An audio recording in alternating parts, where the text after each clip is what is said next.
Good evening, ladies and gentlemen, and welcome to another beer review.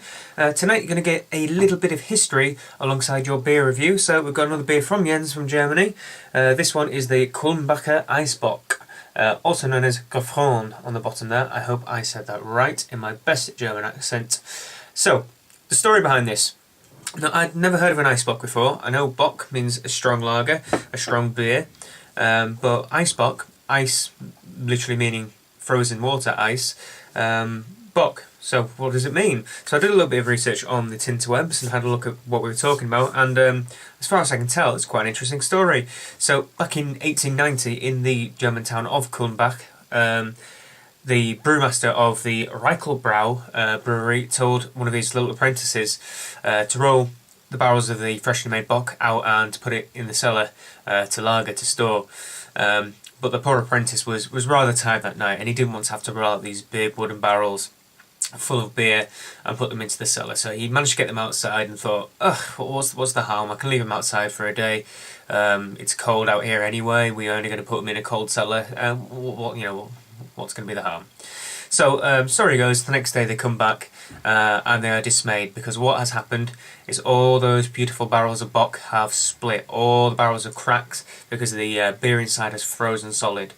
Now, obviously, they were rather distraught about this until one person realised that deep inside the barrels, inside these frozen barrels of beer, in the middle there was a strange brown murky liquid still hiding there. So in this fury, the brewmaster says, now you young apprentice, you're going to drink what is in the middle of those barrels and you're going to enjoy it. So the poor little apprentice cracks them open, and he doesn't want to have to drink this stuff. It's some murky brown stuff in the middle of the barrel. Who knows what it is. And he takes a sip of it really tentatively, and then suddenly realises that what he's drinking is rather nice. And that is the nice little romantic story behind this beer. And that was the first Eisbock. So as you can probably tell, there's a bit of a vogue at the moment to do these freeze distilled beers. You know, I've tried the Tactical Nuclear Penguin, which is a freeze distilled beer, or you're looking at one that was first created in 1890. So this is way before many other people have done it with beer. This is the original freeze distilled beer, I suppose. Now the Reichelbrau soon got taken over by the Kulmbacher group, and this is still the original recipe one. So the Gefroren apparently is a local vernacular for something frozen. It's kind of, a bit of slang wording for it. So this is still the one. Now this comes in at 9.2%. I'm not sure how they can tell with complete accuracy what percentage it is, because it says in other places it's 10%, but hey, how are you supposed to know? I love the bottling as well, with all the little ice all over it. And can you see the little decals, little silver decals, which is quite cool. So let's crack it open, see what we've got here. Oi.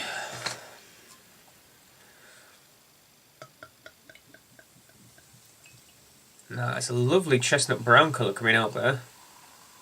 Almost kind of dark ruby red maybe. Nice tan head on it as well. Not breaking my glass. It's a good about 2.5, 3 finger head going on there. Lovely deep chestnut colour, almost ruby red. There's a bit of light coming through it still. It's not completely pitch black. Nice big frothy head. It's lacing quite well too. It looks a remarkably pretty beer actually. I do like the look of it. This really dark. As I know, it seems completely flawless almost in colour, which is quite cool. Right, let's get a nose in there and get a sniff. Oh, there's some nice, dark brown, sugary sort of smells going on here. Almost kind of roasted malt as well. Distinctly sweet,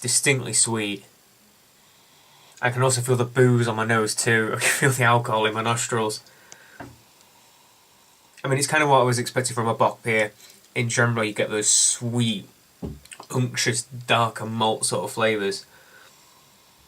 But it's definitely amplified. The distillation is... The freezing process has really kind of concentrated those flavours.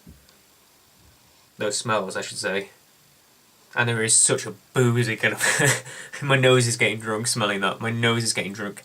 Interestingly enough, you can see the alcohol, how strong it is alcohol-wise, because the head's popped right away. There's only a tiny little bit at the bottom, tiny small little bit of head that's sticking around for the ride. So yeah. Oh, it does smell good. It almost smells like barley wine-esque, you know, when you can tell from the malt is going to be the big player in this, those sweet, juicy malts. So without further ado, let's get into it. Cheers.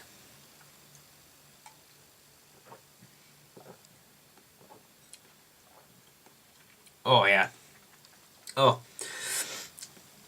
It's lusciously sweet. It's like caramel and toffee and molasses.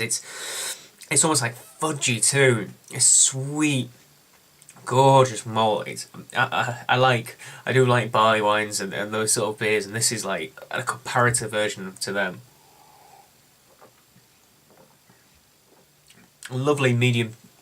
Actually, I'd probably even say it's maybe coming to quite a heavy, thick mouthfeel. But the carbonation in it is quite a lager style carbonation, so it's got a little bit more fizz to it, and it just lightens the body a little bit without making it too cloyingly sticky and heavy.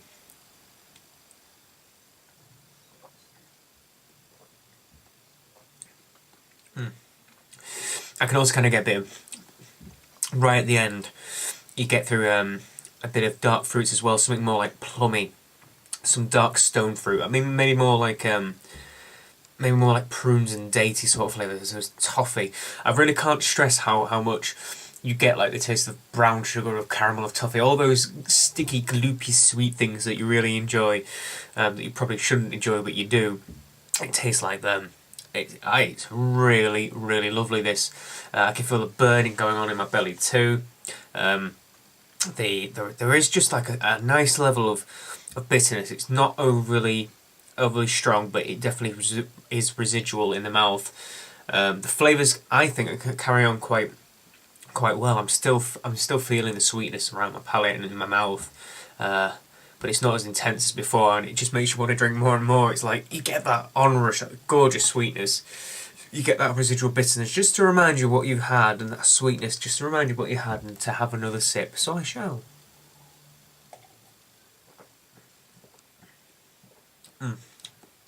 Yeah, I think I really enjoyed this one. So for the second time in a row with another beer, this one's gonna have to get a 9 out of 10 as well. This is lovely. It's the first Eisbock I've tried. It's brewed by I'm guessing a bigger beer company from Germany. Just from the reading I've done, I'm guessing it's a slightly bigger, more conglomerated one. So I definitely would like to try some more Eisbocks. This is probably just an introductory one. But having said that, I love this. It's just got such a the flavouring just it's so concentrated and distilled. It's just super overpowering your tongue in the best possible way. You just get flavour just washing all around your mouth. It's lovely. Now, normally when you talk about lagered beers, you say, oh, it's clean and it's crisp and blah blah blah. But this one isn't. It's just, well, it is clean and crisp because the flavour is so distinct, maybe, but I wouldn't want to use words like that. I think it's dangerous territory that sometimes people fall into when you're talking about lagers.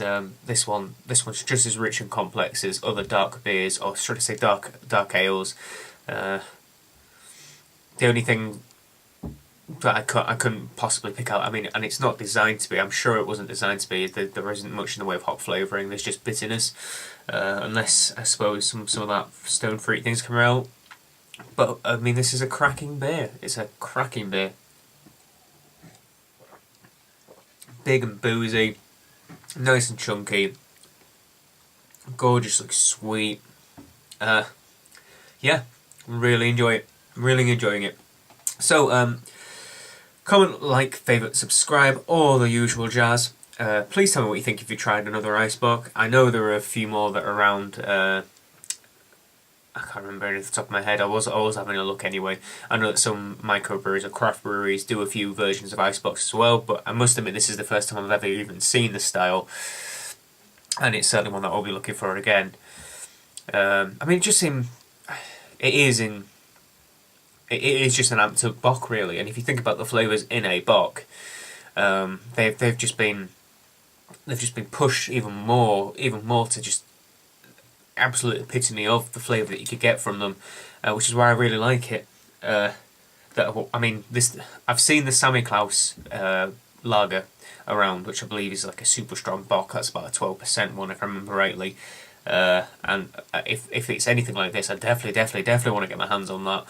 A friend of mine's from Switzerland, which I believe is where Sammy Klaus is brewed, and he used to tell me all about Sammy Klaus when we were kids. That Santa Claus.